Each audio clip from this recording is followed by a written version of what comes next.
Ito, anong masasabi niyo rito kay Willie Revillame?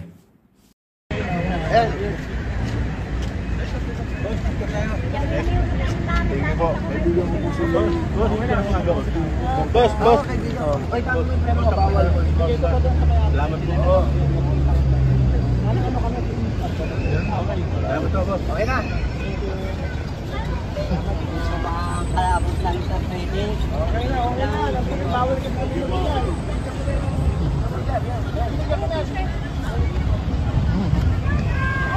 Masasabi ko lang dyan, Sir Mike Abe, huwag dapat iboto. Bakit? Nandidire sa mga pulubi. Nandidire sa mga mahihirap. Sinasabi niya, dapat daw ang batas ng ating bansa, ang mga ginagawang batas daw ng mga senador, ng mga mambabatas ay batas daw para sa mga mahihirap. Pero eto, si Willie Revillame nandidire sa mga kababayan nating mahihirap. Nako, alam na, di ba? Alam niyo na, mga kababayan natin ang gagawin ninyo. Kayo na ang humusga sa botohan. Kasi siya interview ng media o nagpa-interview at sinasabi niya wala daw siyang alam tungkol sa o hindi pa daw niya alam ang may kaugnayan sa impeachment ni Sara Duterte. Kanya rin sinasabi na wala pa raw siyang nakikitang ebidensya. Pambihira ka naman, Willie. Ilang buwan ang pinag-uusapan Halos mula pa ng nakaraang taon pinag-uusapan na yung ebidensya. Hindi mo naririnig? Hindi mo nababasa? Yung 7 article of impeachment? Korupsyon? Pagmumura? Tangka sa buhay ng Pangulo? Bank account ng mag-amang Duterte? At yung korupsyon sa Department of Education, confidential at intelligence fund. Ayan yung mga ebidensya Hanggang ngayon, hindi mo pa rin alam. Anyway, ito pakinggan po ninyo. Ito mga takbong senador ito Hindi ba dapat ang tumatakbong senador at gusto maging senador malawak na malawak dapat ang kaalaman at dapat inaalam. Dapat alam ang mga kaganapan. I cannot comment on that right now. Kung hindi pa ako senador. Hindi ko pa alam kung ano yung ebidensya. Hindi ko pa alam kung ano yung mga mangyayari. Kailangan makita ko muna yung reklamo. Kailangan makita ko ano yung pinapahid sa Vice President. So, di ba? There's a law. May constitution. I will follow the law. I will not follow my emotion, my friendship, kung kanino man. Ang susundin ko dito, kung ano yung sinasabi ng batas at kung ano yung ebidensya. Kung guilty, di, ano gagawin ko? Di ba? Susundin ko yung tama. Pero kung di guilty, dito na ko sa hindi guilty. Mahirap kasi mag-comment right now. Una, I just wanna tell you, hindi pa ako nakuupo sa Senado. So I decided to comment on the impeachment. At wala pa akong nahahawakang reklamo about Even the Senate President, hindi ba nga, kailangan daw yan sa June 2 na gawin para malaman natin lahat ng reklamo. Mahirap kasing madali na isang bagay na biglaan Pinag-aaralan niya. Sa katandaan niyo po ito, ayun, pinanda siya, pangalawang presidente. Pangalawa, vice presidente po ang kinakasuhan dito. Napakabigat na decision ito sa bawat senador. Actually, alam ko impeached na siya sa Congress, pero is she guilty?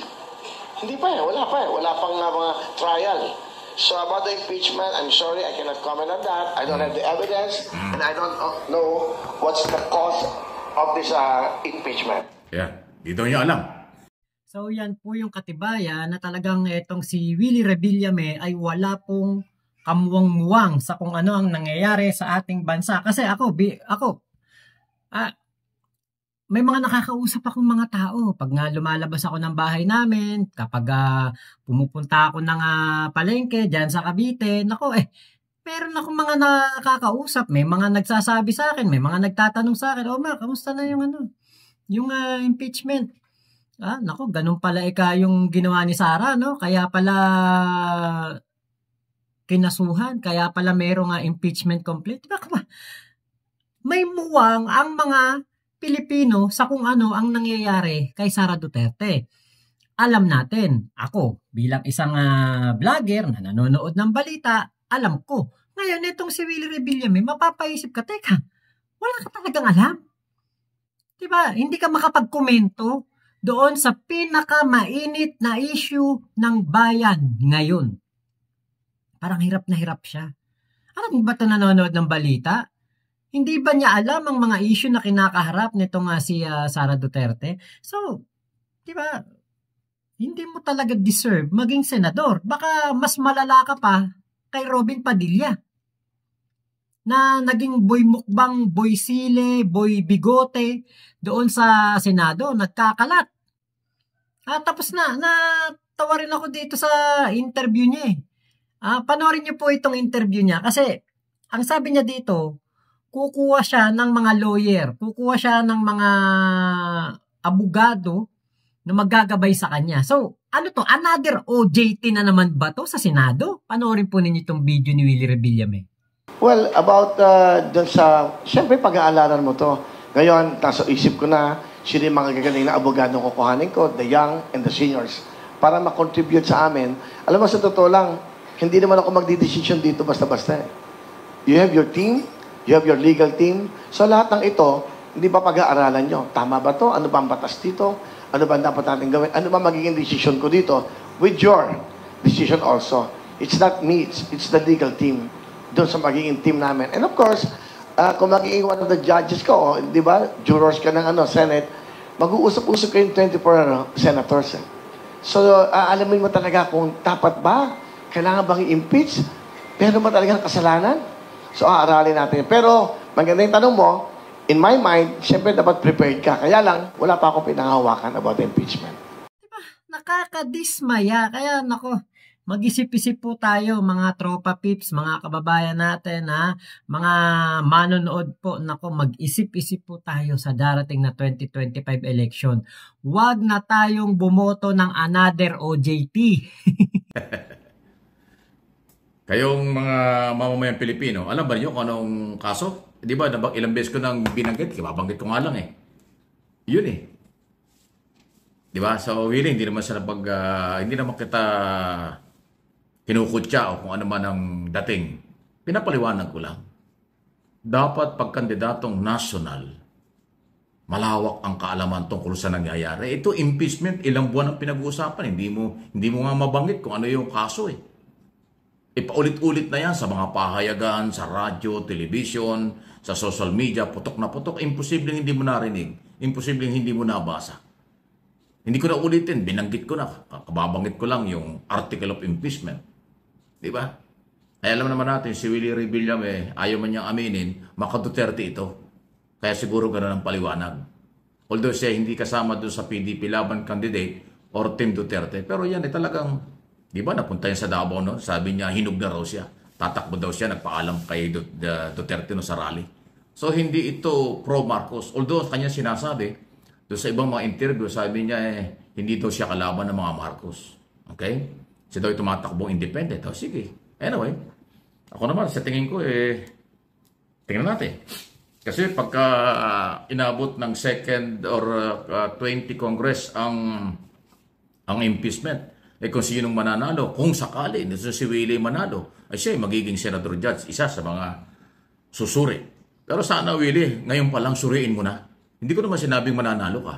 Hindi ko naman sinasabing kung ano ang kapalaran mo. Pero at least, pagka ikaw ay nagpa-interview, mayroon kang masasabi kung ano yung pinag-uusapan.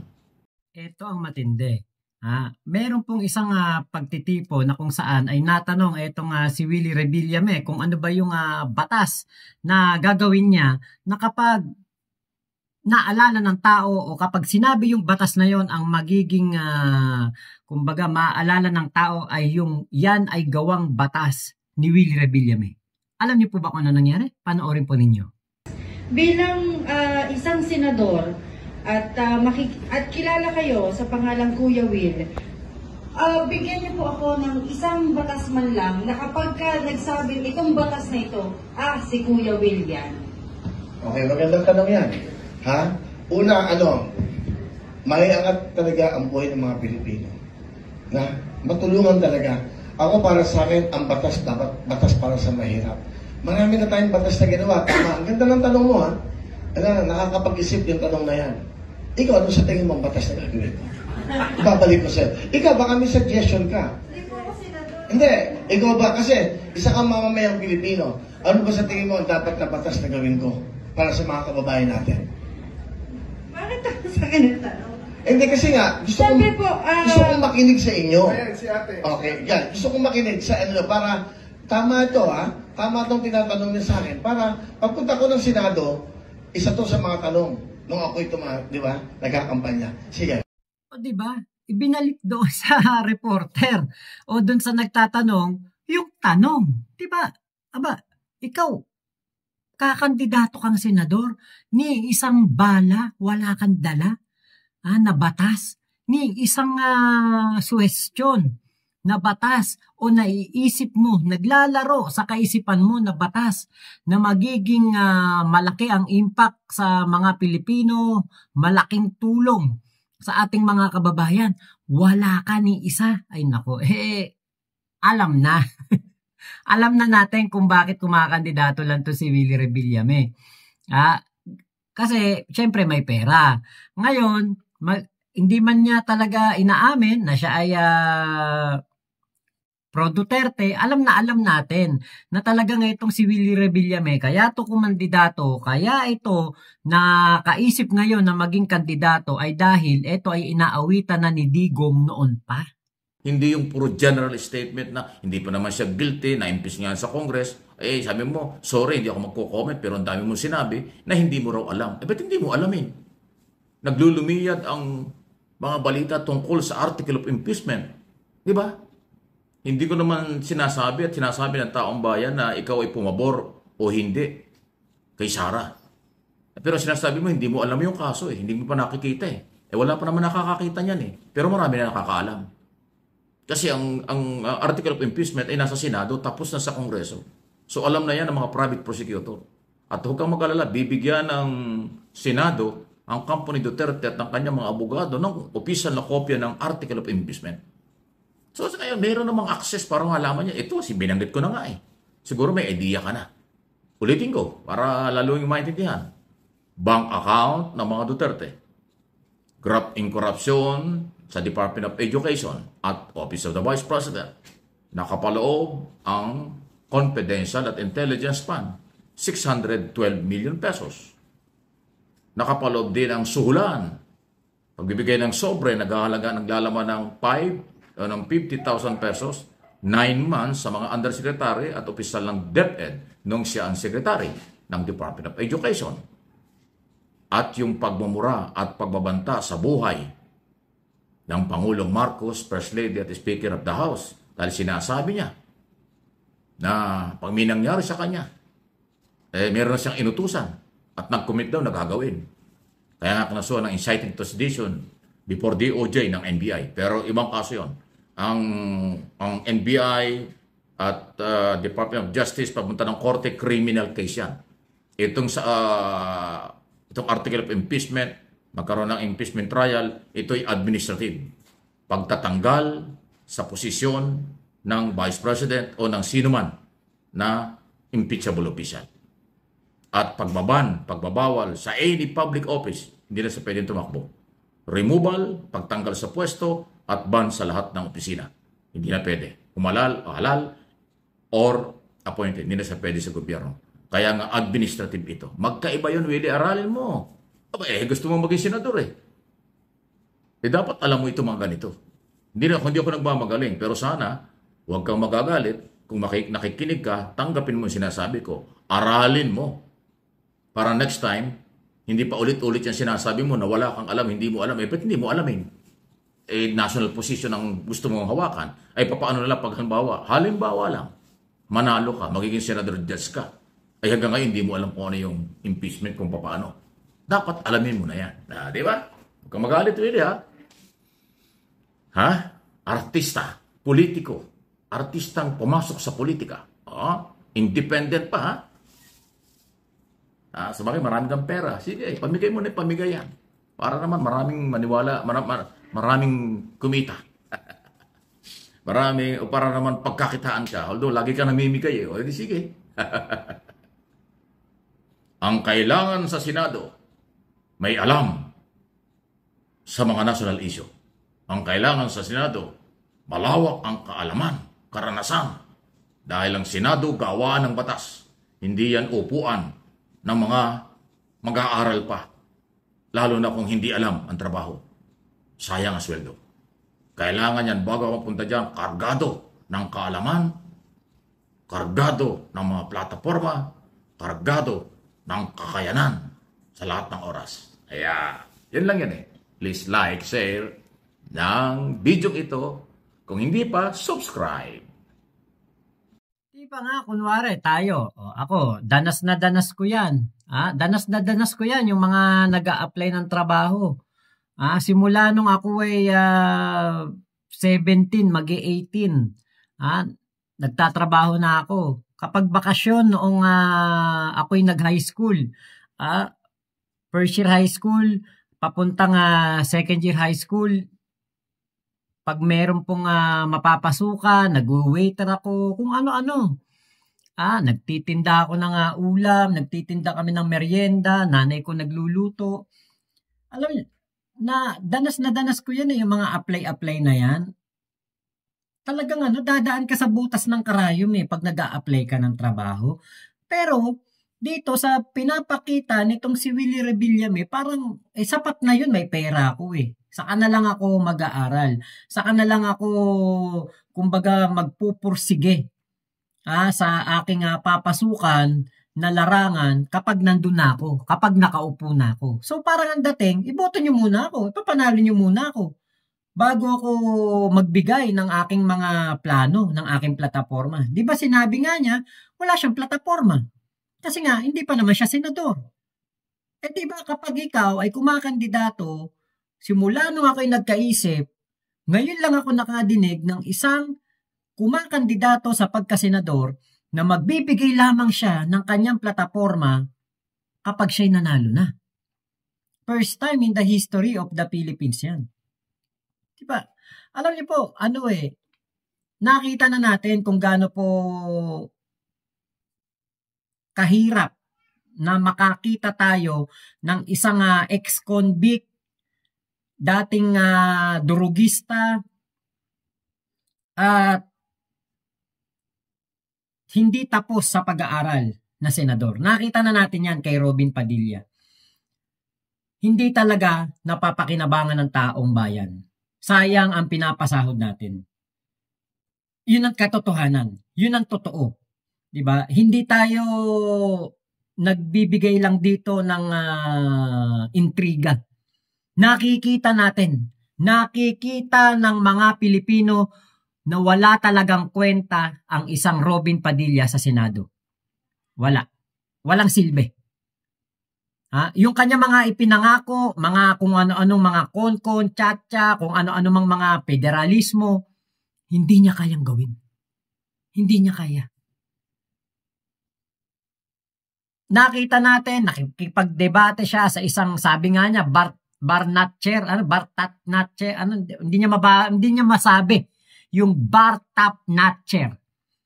Doon na lang yung bar-top notcher hindi mabigkas. Kapag nakikipagdebate, teka, may kailangan talaga natin ng battery ng mga magagaling na abogado dito sa aking kanan. Ano sasabihin ko dito? Ano isasagot ko dito? Diba, nakita na natin kung gaano kahina ang utak ng isang Robin Padilla. Nung mga panahon ng kampanyahan ng 2022. Sa totoo lang, mas lamang ang Robin Padilla kaysa kay Willie Rebillame ngayong pangangampanya ng 2025. Kung sabay silang nangampanya, let's say sabay, kumakandidato si Robin Padilla, kumakandidato si Willie Rebillame, lamang pa si Robin Padilla. Bakit? May mga plano. Kapag tinanong mo ano ang iyong gagawin, merong sinasagot. Meron siyang mga plataforma. Meron siyang mga pagbabago na gusto niyang gawin. Pero si Willie Rebillame, kapag tinanong mo, ampaw. Parang latang walang laman, maingay lang. Walang, alam nyo, sa pagiging aktor, komedyante, host, amen tayo dyan. Diyos ko, talagang raise the roof, talagang saludo, 2 kamay, pati paa, sa pamimigay niyan ng mga pera, ng jacket, pagtulong sa ating mga kababayan. Saludo tayo dyan Pero nakita natin ngayon, hindi talaga siya pang senador. Hindi po. ang senador, kapag ikaw ay papasok sa larangan ng pagiging senador, nakita ko yan sa aking kababayan, Blas Ople. Nakita ko yan, Blas F. Ople. Matindi talaga. Di ba nga, kaya nga yung building ng Senado pinangalan sa kanya kasi isa yan sa mga magagaling na senador. Yung mga nagawa niyan talagang tumatak. Iniidolo ng mga senador ngayon. Eto pa, si Obet Pagdanganan. Hindi naging senador yan. Natalo, pang number 13 or pang number 14. Pero sinuportahan namin yan sa Bulacan. Gusto namin maging senador si Obet Pagdanganan. Kasi magaling na gobernador to ng Bulacan. From governor, tumalon siya sa pagiging senador kaagad. Natalo. Pero, yun yung mga kandidato na alam natin na may napatunayan na, may nagawa na, may maipapakita ng resibo kung ano ang nagawa niya sa kanyang probinsya. Eto pa. Sa ngayon, di ba? Yorme Isko Moreno, kumandidato ring senador, natalo. Kumandidatong presidente, natalo. Pero alam natin, kitang-kita natin ang pagbabago ng Maynila. Kitang-kita natin kung paano niya sinagot ang pangangailangan ng mga kababayan natin sa Maynila noong panahon ng pandemya. Ultimo presidente, kinakalampag nito para sa kanyang constituents. Gumagawa ng mga matitinding desisyon na di bali na makakuha ng mga negatibong pagtingin sa kanya ang tao. Basta ang importante, ang mga Manileño, may kakainin, mayroong makukuhang tulong mula sa gobyerno. Alam niya kung anong kailangan ng mga Pilipino. Ngayon, Blas Ople, naging senador. Obet Pagdanganan, natalong senador. Si Yorme Isko Moreno, natalong senador, natalong presidente. Ngayon, itapat natin, Willie Rebillame. Tapat natin, Willie Rebillame. Sa tatlo na to, tapos Willie Rebillame. Ano resibo niya? Bigyan ng jacket yan! Ano pa resibo niya? Yung paghatak niyang ganun dun sa sa ABS-CBN pa siya nun eh. Paghatak niyang ganun, jackpot. Tapos binalik. Nakita niyo ba yun? Naalala niyo ba yun? Yung nangyaring yung issue noon? Dalawa pala yung hinahatak doon sa tawag doon, yung kahon. Kwarta o kahon ba yun? Yung kahon na hinahatak na ganun, dalawa pala yun. Parang namimili sila kung sino lang papanalunin. Pandaraya yun, di ba? Kaya, ngayon, di ba, ako, bilang nakasubaybay ako dito, kay Willie Rebillame, nakita ko kung ano ang mga nagagawa nito, kung saan-saang channel na siya napunta, tumutulong talaga. Pero, kung siya'y magiging politiko, magiging tuta lang to. Wala. Baka maging masahol pa to kay Robin Padilla. Maaring baka mas lamang si Willie Rebillame sa kaalaman kaysa kay Ipe Salvador. Kumbaga, kung si Willie Rebillame si Philip Salvador nandito sa baba. Susumusunod lang. Kung papipiliin ako, Willie Rebillame or Philip Salvador, kunwari lang, dalawang tao, papipiliin ako. Kung sino ang iboboto ko senador, mas boboto ko. Kunwari, kailangan ko mamili, iboboto ko si Willie. Kasi si Philip Salvador, bokang-boka to. Sabi niya, kung mahal ninyo si Tatay Digong, ako, willing akong ibigay ang buhay ko sa kanya. So, si Ipe Salvador, kumakandidato to para kay Digong. Si Willie Rebillame, play safe. Hindi niya sinasabi na siya pro-BBM, hindi rin niya sinasabi o inililinya ang kanyang sarili na siya ay pro-Duterte. Kaya nga po dito, para makasigurado tayo, huwag na lang nating iboto si Willie Revillame. Diba?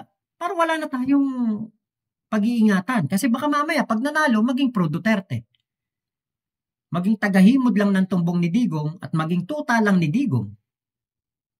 Ngayon naman, dito naman, sa kung iboboto, diba? Parang may pangamba eh. Ano magagawa nito? Nakita na natin sa mga interview. Nakita na natin ang kanyang mga sagot. Narinig na natin ang kanyang mga sinasabi. Sapat na yun para ating malaman na talagang ang isang Willie Revillame kakandidato lang dahil gusto niya lang kumandidato. Nakita niya lang na kailangan niyang kumandidato dahil ito daw ang tamang oras ng kanyang pagkandidato. Pero hindi siya handa sa kanyang kakandidatuhan na posisyon. Baka kung mayor pa siya, baka kung siguro congressman, parang hindi rin pwede. Baka kung party list, di ba? Hindi pwede. Mayor, vice mayor, bukal, di ba? Yung mga mabababang posisyon lang muna para magkalaman ang kanyang utak ng mga dapat niya na malaman papunta sa Senado. Hindi katulad nun na nagkaroon tayo ng Robin Padilla ni Barangay Tanod hindi dumaan, nakulong lang. Yun lang lagi niya pinagkakapitagan, pinagmamalaki. Nakulong ako, alam ko ang pakiramdam, alam ko ang kailangan ng mga preso. Pero hindi natin kailangan ng isang senador na alam kung ano pakiramdam ng nakulong. Diba? Tas dadagdagan pa ng isang Willie Revillame. Pinakamainam pa, mamigay na lang po kayo ng jacket. Pinakamainam pa. Diba? Kaya, ewan ko ba, ganun nga yata talaga dito sa ating bansa. Kapag may pera, kakandidato. Kapag sikat, kakandidato. Tapos, kapag nanalo, nandun na sila sa kanilang pinagkandidatuhan, ginagampanan na nila yung gusto nilang posisyon. Kapag napuna mo, kapag napansin ka sa kakulangan mo, kahinaan mo, katangahan mo, kaingutan mo, pagiging mangmang mo sa trabahong iyong ginagampanan, magagalit, magmumura.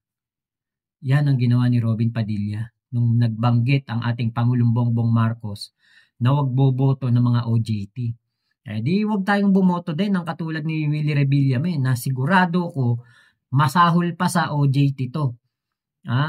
Masahol pa sa apprentice to kasi ito talaga walang background sa mundo ng kanyang gustong pasukin. So, yun lamang po. Maraming salamat sa napakagandang video na ito ni Sir Mike Abe.